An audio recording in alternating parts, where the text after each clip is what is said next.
And joining us right now on our premier Chevrolet of Carlsbad fan hotline is the Director of Athletics at San Diego State University, J.D. Wicker, with us here on 97.3 The Fan. J.D., good morning to you. Good morning, guys. How's it going? It's good. It's good. And, I mean, things are good at San Diego State right now. I saw turf going in at the stadium, at Snapdragon Stadium.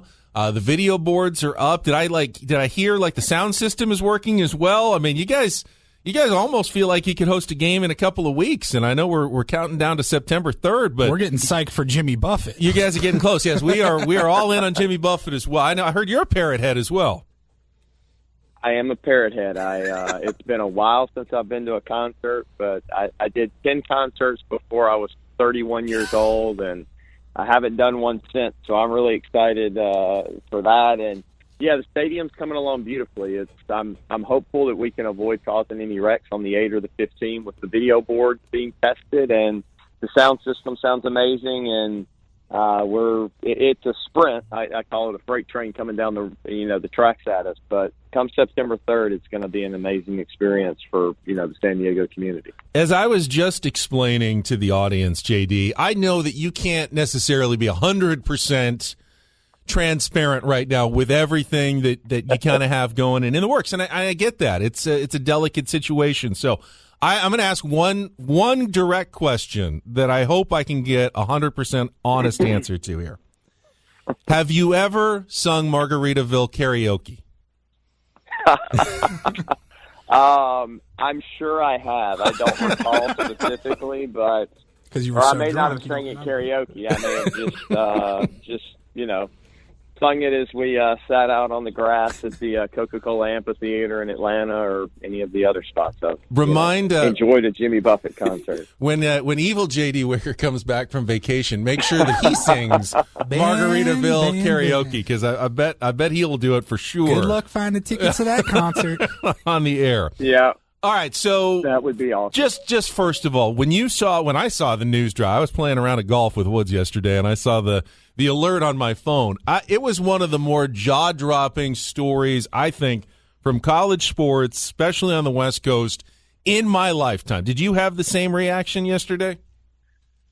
I was definitely surprised. I mean, I've heard for a long time that SC, wanted something better, and that they were looking, and but I'll be honest, I didn't think it would ever happen. And, based on conversations I've had with a variety of people, no one outside of, a few people at SC, UCLA, and some folks at the Big Ten headquarters had any idea this was coming. So it's definitely a surprise. And although at this point, I tell people I'm not sure why I should be as surprised with anything in college athletics, but it happens, that's for sure. But, I mean, you have to go through the logistics of your own program and, the teams that have to travel. And I get they're going to have the money to pull this off. But just from an athletic department standpoint, knowing if you had to send your soccer team to Purdue and your volleyball team to Rutgers, just week after week of all of that travel, that's kind of a nightmare, isn't it?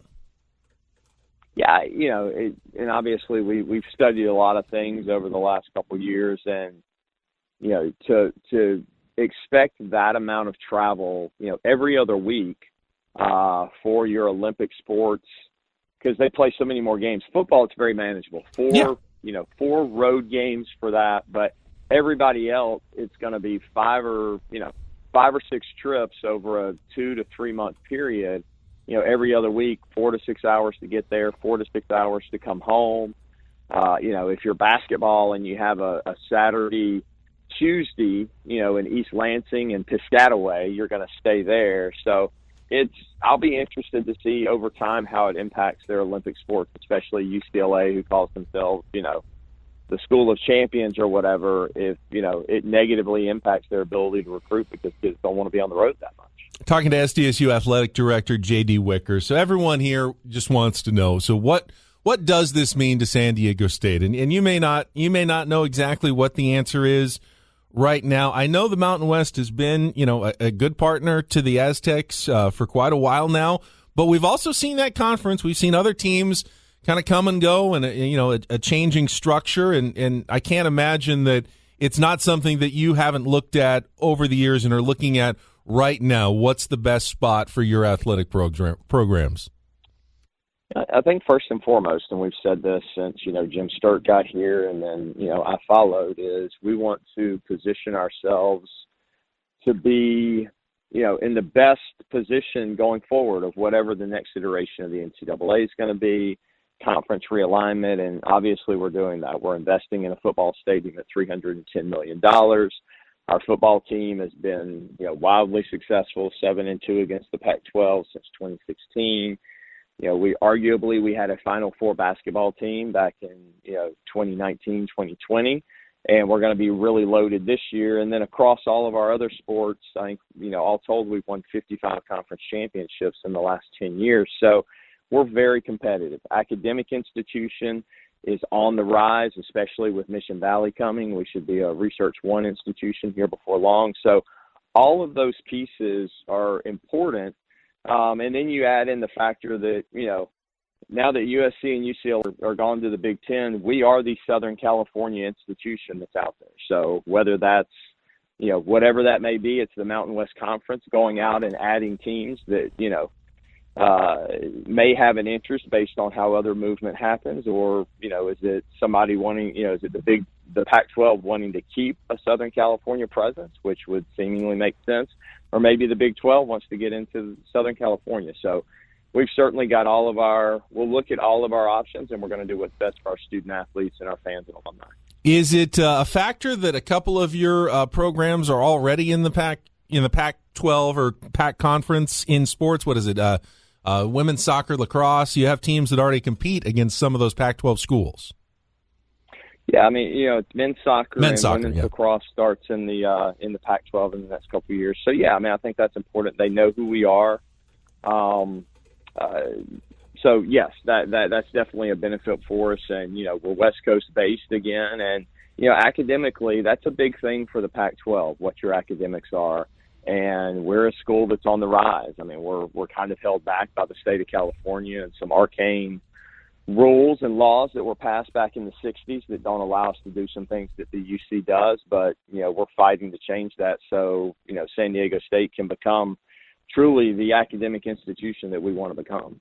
As we saw yesterday, conference realignments and expansion generally come in even numbers, in twos. You don't really want to take one team and make an odd number. Is there an advantage? Is there a plan? Do you reach out to any other schools and try to kind of team up, as it were, to make an attractive package potentially if there was some conference realignment going on?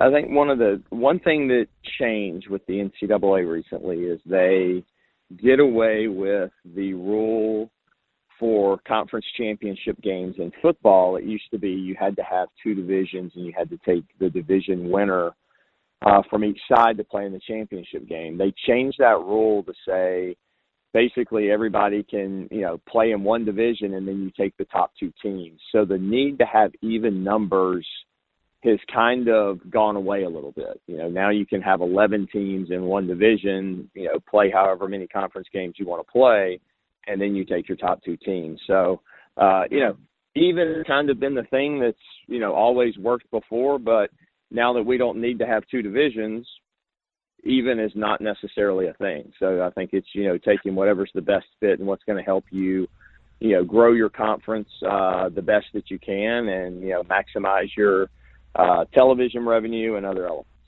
I think there would certainly be a sense that it would be nice to be able to take your time and evaluate things for a few months. As no one's going to move right away. This is even USC and UCLA. It's going to be a couple of years. But the reality, JD, is that this will all probably happen pretty quickly, right? I mean, what timeline do you sort of envision?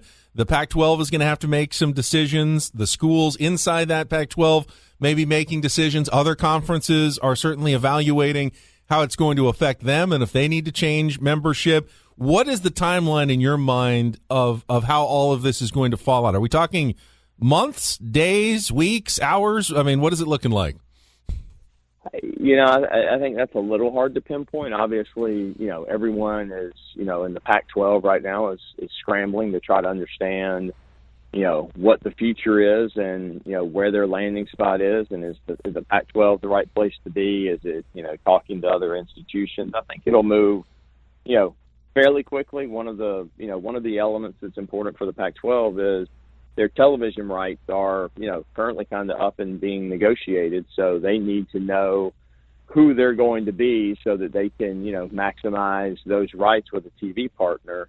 One of the other wild cards out there, you've got, George Kliavkoff at the Pac-12. He's been doing this a year now, but he didn't really have a lot of college athletics background. But the real wild card is the Big 12, who just announced their new commissioner. It seems like it's been a month ago, but it was, I think, Monday or Tuesday this week. Brett Yormark, who has no experience really in college athletics. So he's really drinking through the fire hose at this point of, okay, what does the Big 12 want to do? Do they want to, seek further expansion and move west, or do they want to stand pat? So a lot of decisions for a lot of different people to weigh. Well, fascinating how it's all going to play out. JD, one last thing before you go, not related to the conference realignment talk. The story this past week about Chad Baker-Mazara no longer being with the basketball program. I have to imagine that was a heartbreaking decision for Brian Dutcher. I know how much everyone likes that kid. What does it say, though, when academic requirements have to be met, and if they're not, that there have to be consequences? Because I don't know that would have happened at every college program in America. There are schools where they will find a way to make sure that a talented athlete passes their classes no matter how little work they do, and that doesn't happen at San Diego State. What does that say about your program? I mean, that speaks to the culture that we've built. I mean, we've got my 3 points of emphasis are academic, athletic, and then we have one of the, probably the best life skills program in the country as we try to help build the most well-rounded student athlete as they leave. And part of that is, you have to there's personal responsibility. I think that gets seemingly lost a lot in the world today. But, we give you we provide a lot of services, tutors, mentors on the academic side, academic advisors, and then all this, all the elements around, just being an athlete from strength and conditioning and athletic medicine. So we give you every opportunity to be successful, and you're going to have to come and meet us halfway. And, unfortunately, Chad, that didn't happen. And, we're certainly hopeful, and we'll help Chad as much as we can along the way, but, hope that he can figure that out because he is a talented young man on the basketball floor. He has an electric personality, but, at the end of the day, you have to take responsibility for yourself. And, that's something that is a priority for us. So, overall, men's basketball had well over a 3.0 GPA this year. So they've done fantastic in the classroom, and that's something that we've seen grow over the last couple of years. So we appreciate the emphasis from, first Coach Fisher and now Coach Dutcher on that. JD, appreciate your time. Sorry if you had to cancel any July vacations that you had planned because you got to be attached to your phone for the next however long. Well, that's been that is one of the benefits of, coming out of COVID is everyone's only a Zoom away. Yeah. So whether I'm Zooming from, next to the pool or an airport or whatever it may be, you can pretty much conduct business from anywhere. So trust me, we'll definitely have the phone and the Zoom with us. Take care. Appreciate it.